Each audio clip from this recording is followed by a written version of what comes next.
Hallelujah. Yeah, I hope you guys are fine. Welcome again to the Episode 2. yes of your content plug 254. Yes. We are here to have fun, kama kawaida, and today we are going to The church. yes, Kanisani. yes. So tell us about your journey in matters spirituality. So my journey is I was born, baptized, confirmed in church. Which church? Like I'm an Anglican by faith. And what now? ACK. She's from Anglican Church. Yes, my foundation is deeply rooted. Yes. So Sunday school,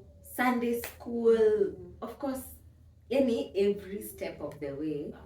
But me sikuwa ienda kesha, me my parents never entertained that. But I can say nilikuwa, my foundation is intact. in church. Yes. I was also bred.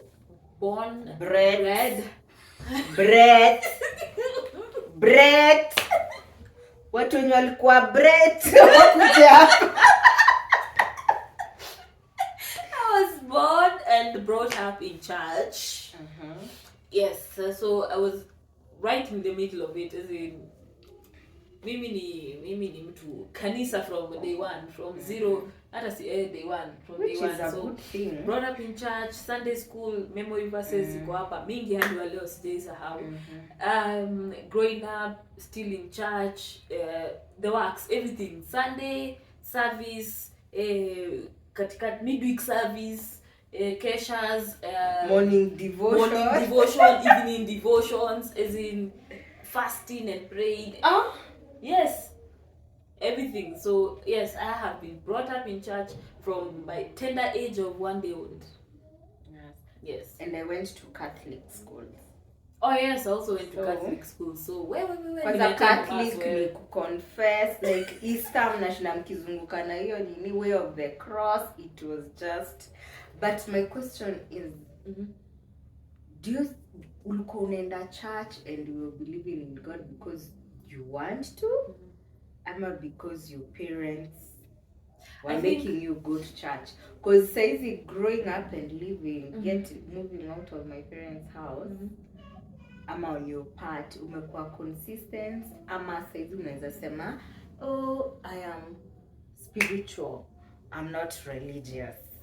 I don't know, which is a question by them. I don't know what that part of religion and spirituality is, but the thing is, I know for a constant, being brought up in church, learning a lot in church, and actually, as in having a personal relationship with God, over the years has taught me that I believe there is God, and I believe I am a Christian, and I believe there is God, and for that reason that I was brought up in church, that is the only way I know how. So whether nita decide kuenda wapi marejeo ni kanisani every time that, and I think that's something that has helped me a lot growing up, because man, dunia inaweza kuchapa character development. The end game, I always go when I am uko chini, nimechapwa, nimeanguka, niko chini, I always go back to church, and that is where I get my comfort, that is where I get my mind back straight. And I think for me, being brought up in a Christian home and them being really deep into Christianity has really helped me a lot, even growing up, to know that there's a higher being and that I can always run to when I'm in trouble. Yes, so yes, it's still a journey for me, I would say so. But of course, a lot has changed over the years. Do you think what you were brought up in a family of atheists or Muslims, do you think you would have been different? Now that I would need to know, because I don't have the experience. But basically, as in, if you bring up a child as an atheist, basically, unless in future they decide to change their ways, you become an atheist. Or I don't know, people make their decisions in the end, but my decision, even after growing up, I still choose to believe in God. Me too, me too, me too. You too. I believe in God. I believe matters of faith are personal. Of course. Everyone has a personal relationship with God. And yes, we go now to the main question. What have you unlearned? And learning is that period that you're actually you learn so much when you're out of your parents' house. Yes, 100%. Because some of us you are 100%. believers because we don't have an option. Now, when it comes now to you making your own personal decision and deciding to be a Christian, there is a lot I have had to unlearn. I have had to unlearn habits. Because one, I used to think, I used to feel that I have to be straight with God to be with God. And yet, a Christian is like being a Christian is all about accepting that you are a human being and you sin through and through and through. And but for me, I used to feel nikisin kidogo, I draw away from God because I feel I'm not holy enough to approach His throne. But it's supposed to be the other way around. When you're feeling that you're sinning and you're not right with God, that's when you need to approach the throne of God. But now for me, when I sin Mina, nikisikia mimi si mholy na you disappear. Yes, and that is it's because of how I grew up. As in the church were preaching holiness, and it's not a bad thing, but it was put out of context. Yes. I would say so. You don't have to say those long prayers for God to hear you. You can just talk to God in the morning and say a sentence. This is what I want. End of story. Actually, I totally agree with you on that. And to add on to that is something I have also learned. Let me put it as a story. Yeah? You have your dad.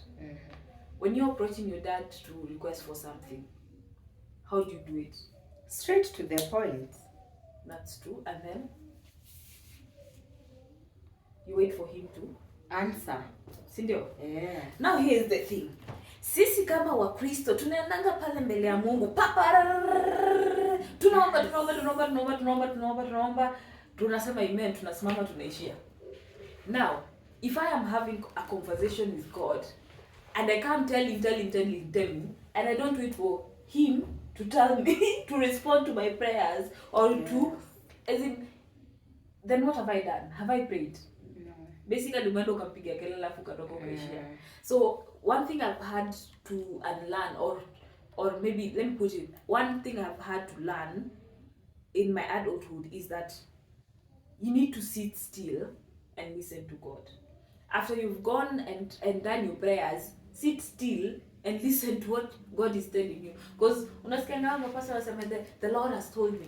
Si Mungu amekuja akakwambia, "Oh, Neema, wake up from your dream." No, it's the thoughts that might come into your head, and strongly and peacefully so, not just wishful thinking.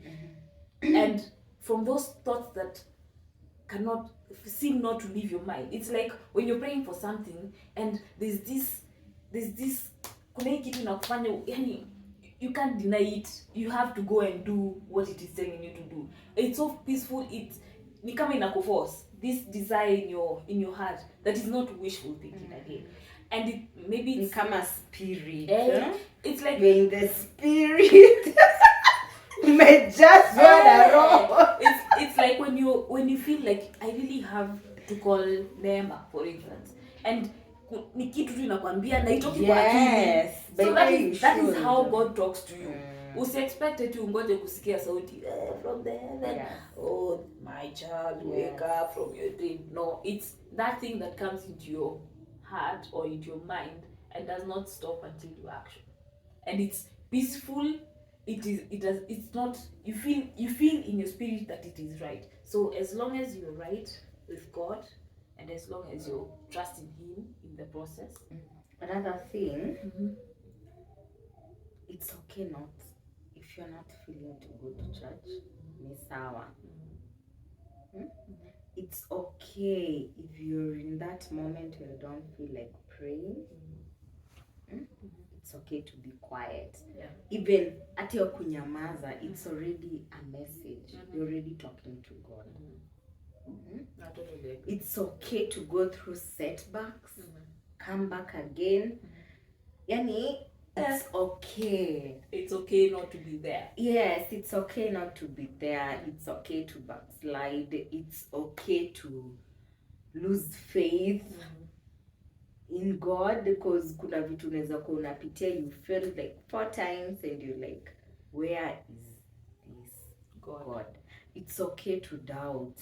It's okay. Yeah. But at the end of it all, turudi kwa baba. Imagine we mwenye tu unarudingi tu unakuaganio come to Jesus moment. Like God is like like a friend. See, hata as a parent kuna time unanyamazanga tu. You don't feel like talking to your friend, you don't feel, you just want to be quiet. It's okay.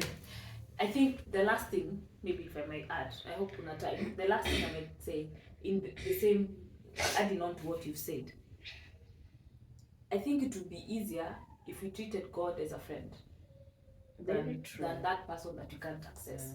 It's much easier for you to talk to your friend, for you to nurture a relationship with that friend. An invisible friend. No, he's very visible. You can feel him.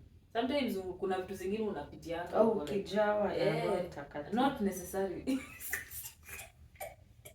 just saying that the things that unapitianga unasema yenyewe ilikuwa God. This was God. It had to be God. He reveals himself. Yeah. So I think it would be easier if you treated God as a friend and not as someone who is up there. Yes. Yeah. And it's a wrap. See you in the next episode of your Content Plug 254. Yes. Adios.